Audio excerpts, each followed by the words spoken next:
asalaamaaleykum ñu ngi nuyu ziar ñëpp tey ñu dellu si comme niñ koy defee ci chaîne YouTube bi Chronique Martiale chaîne boo nga xam ne fas yéene nañ leen jàngal ci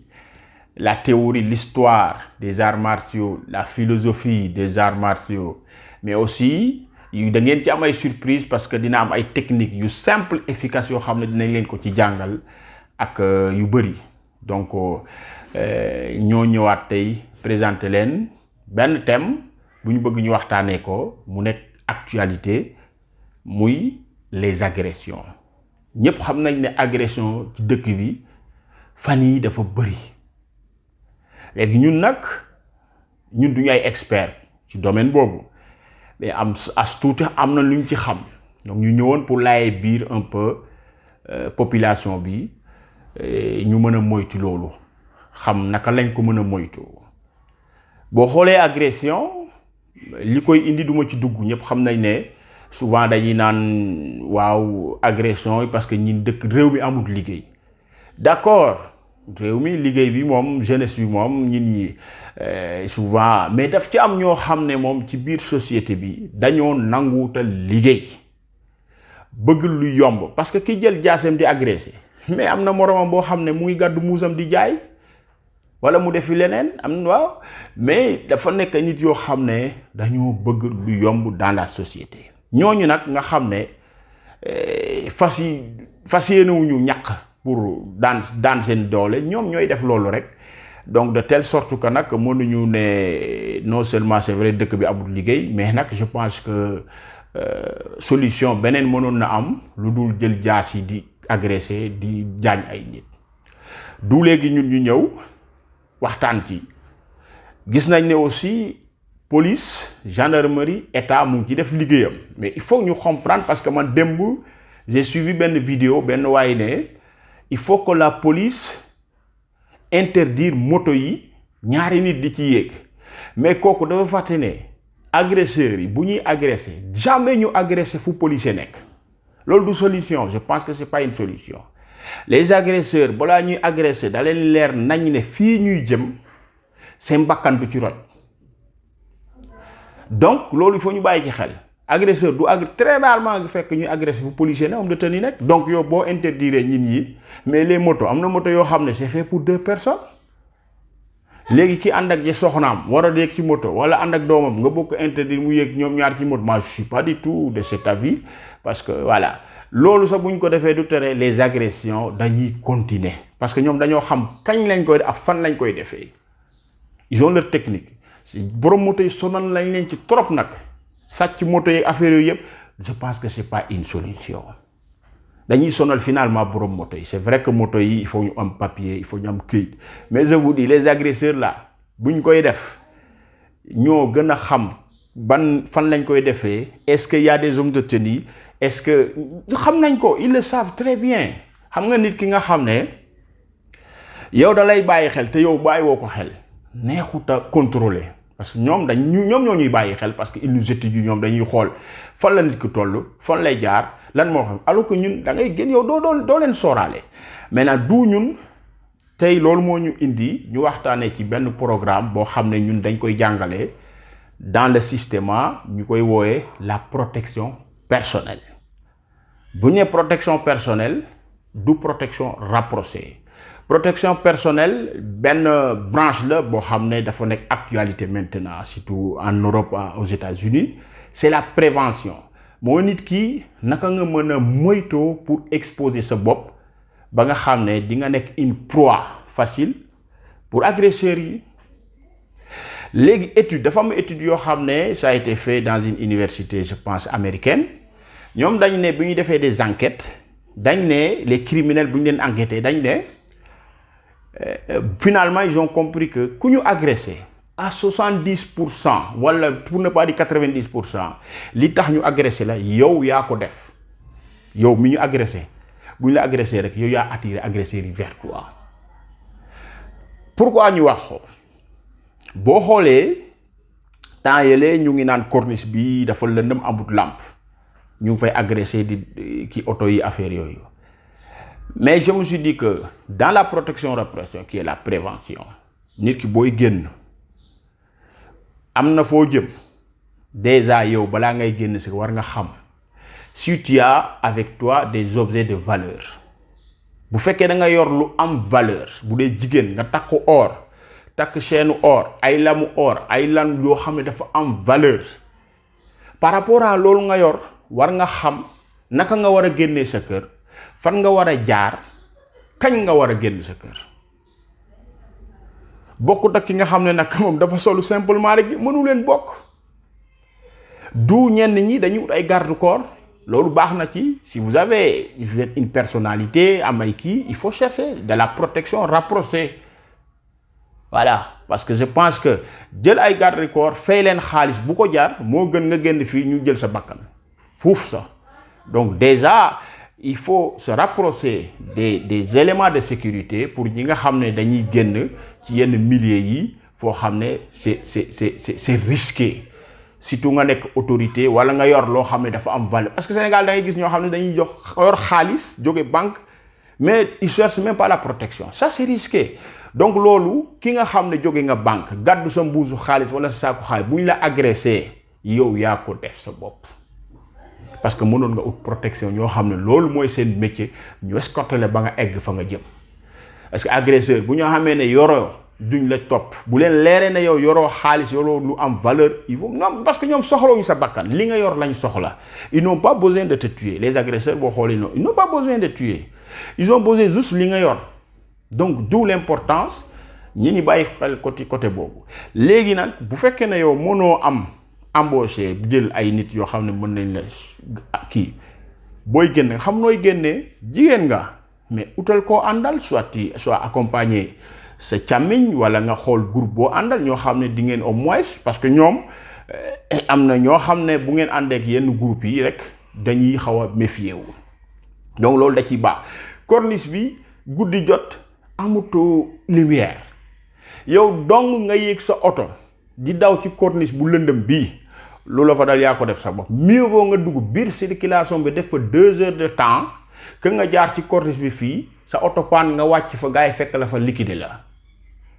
donc il faut ñun ñi bàyyi loolu la ñuy wax protection personnelle mooy yow selon le moment il faut que fii laa doon jaar donc comme situation bi am na man maa ngi ànd ak sama soxna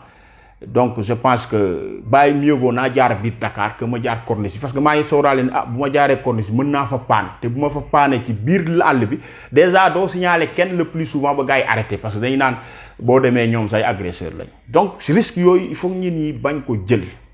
voilà yor nga lu am valeur yaa ngi génn sa kër je pense j'avais fait une vidéo sur ça ci ma yeneen chaîne yi mais dugalal sa sac nga sol sa yére yu simple dugal sa sac ba nga xam ne booy génn kenn du gis ci yow comme air comme quelqu'un boo xam ne yow yor nga lu am valeur wala ainsi de suite daa am fooy jëm foo xam ne wala dañ lay bàyyi xel c'est très important léeg-léeg nga gis ko xam ne day yor iPhone 12 wax naa ko iPhone 12 boo ko yoree tu es exposé waxaatuma iPhone 13 foo ko yor na nga xam ne yow yaa ngi ci risque surtout yor ko di dox ak moom ci mbedd mi foo dem woote wuyu affaire yooyu tu es yow yaa ngi ci risque la donc éviter de ces choses yi nga xam ne matériel yoo xam ne dafay coûter très cher parce que yow iPhone 13 boo ko yoree le gars il se dit que 500 000 minimum 500 000 francs mu ngi ci poosam déjà jaral na ko mu topp la ba guddi waaw benn journée nga am 500 000 dafa neex ni iPhone buy jar ay 800 000 moom bu instant yi mooy da koy dem koy wanteer rek 500 000 mu dugal ci poosam donc il faut que nit ñi bàyyi xel ci côté boobu ngeen xam ne la prévention c'est la meilleure arme moo gën sa ay dem uti permis de port d'arme yor sa fetel affaire yooyu yeewu la da ngay yeewu xam kañ ngay génn donc je répète encore agresseurs yi balaa ñu lay agresser dañ lay xam dañ lay xool observe parce que ñoom aussi ay tapet lañ de bugguñu dee de voilà bugguñu dee yow tax buñ la songee rek dafa am déjà mën nañ la song par rapport ak sa attitude ni ngay doxee parce que ci document boobu mooy xool enquête bi gars yi def yam nay criminel dañ ne ñoom balaa ñuy songu nit dañuy xool ba xam est-ce que kii proie facile la wala ñoom buñ ko songee waa ji mënu riposter gaañ leen wala rey leen bu fu dee kaayu duñ la song donc sa attitude ni ngay doxee ak ni ngay comportement booy génn sa kër ça joue, c'est très important. ñoom bu ñu la gisee nga nekk quelqu'un boo xam da nga xaw a nonchalant, proie facile il t'attaque facilement bu ñu xamee ne am na loo yor. moo tax da nga gis Sénégal ñoo xam ne doo mës a dégg ñu leen agressé na leen le plus souvent les gens costauds parce que ça devient de la dissuasion dañuy dissuader parce que nit ki xam nga dafa xaw a ponkal day déjà loolu rek day dissuader parce que di ko waa ji moom xam naa ne bu ma ko songee bu jaayee bakkanam man mën naa ci bañ a rek du ko song.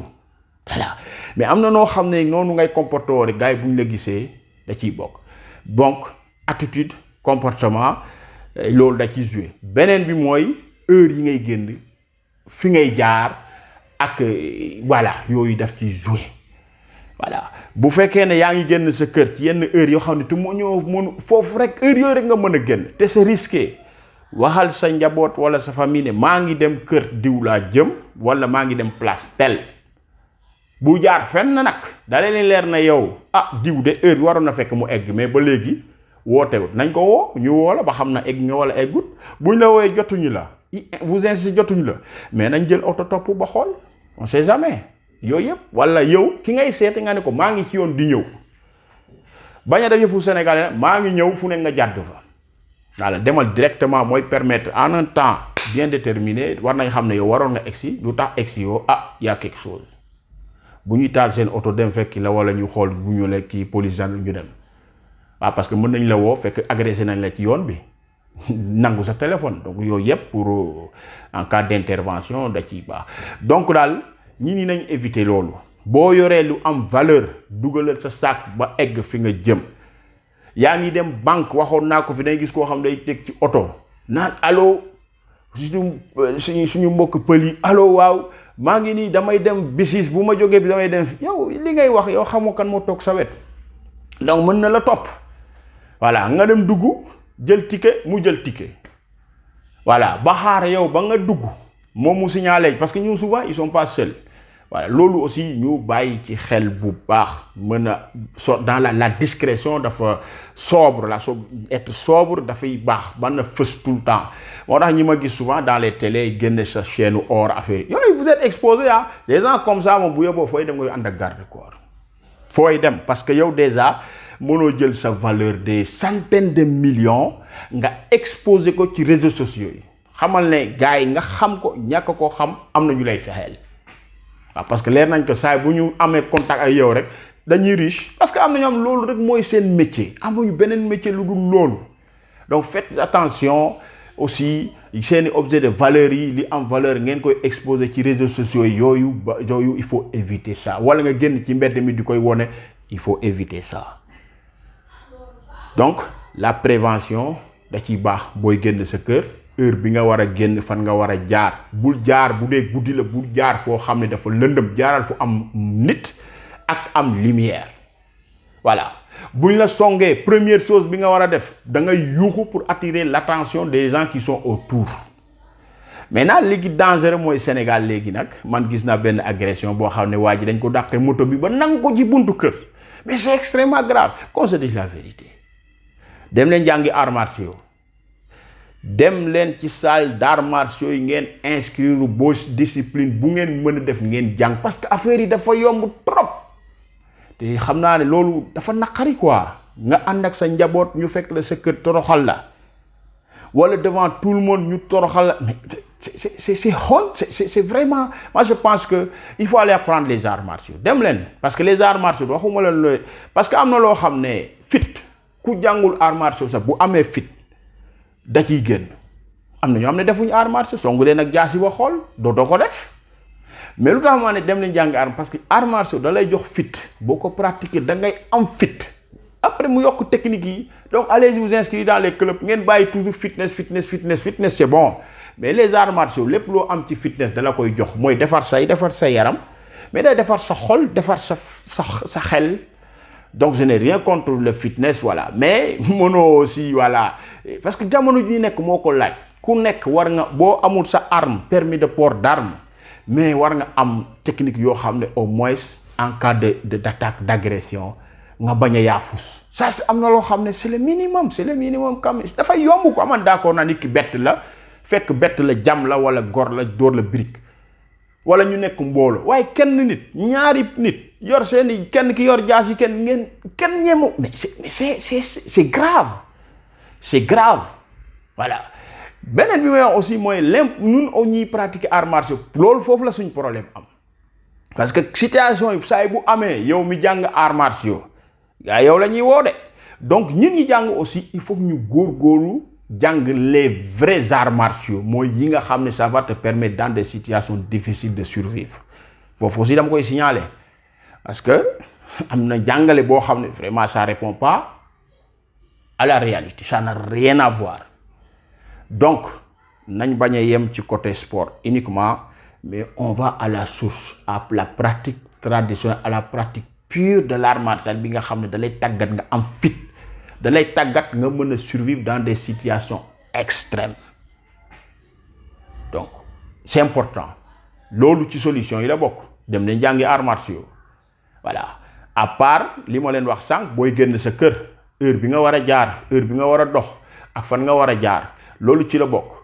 ñu moytu beneen affaire boo xam ne mooy ñi nga xam dañuy taxaw ci trottoir yi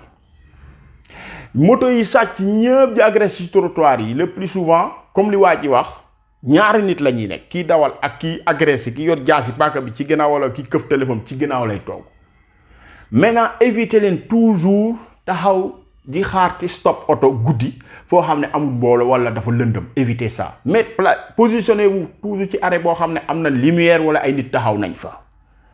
beneen mooy boo taxawee ci trottoir il faut prendre une distance de sécurité cette distance de sécurité mooy nit ki bu taxawee ci bu nekkee ci oto wala ci moto bu tàllalee loxoom du la mën a laal donc il faut laisser 1,50 m bu mënee nekk entre yow ak tali bi parce que ñu ba dañ ñëw ba ci rebord tali bi taxaw fa na yor seeni téléphone mais foofu bu ñu këfee sa téléphone yaa ko def sa bopp donc loolu foofu la ñu naan agression ak vol yu bëri nit ki ñu sàcc wala ki ñu agressé origine yooyu yëpp li ko faciliter moom moo ko faciliter voilà boo fekkee ci arrêt nit ñi taxaw bu nangoo ñëw fekk nit ñi taxaw nga dem ba ci kanam taxaw fa xamoo ñan ñoo fa taxaw mais mets-toi un peu derrière pour pouvoir une vision périphérique globale par rapport à l'environnement où tu es. Il faut savoir contrôler son environnement donc du ma dugg en profondeur parce que maa ngi ciy def ay stage ñu muy intéressé peut-être que bu ñu ñëwee loolu rek nit ki bu ko comprendre ne soxlawul arme mën parce que yow agresseur da ngay bugg su dégg ñu naan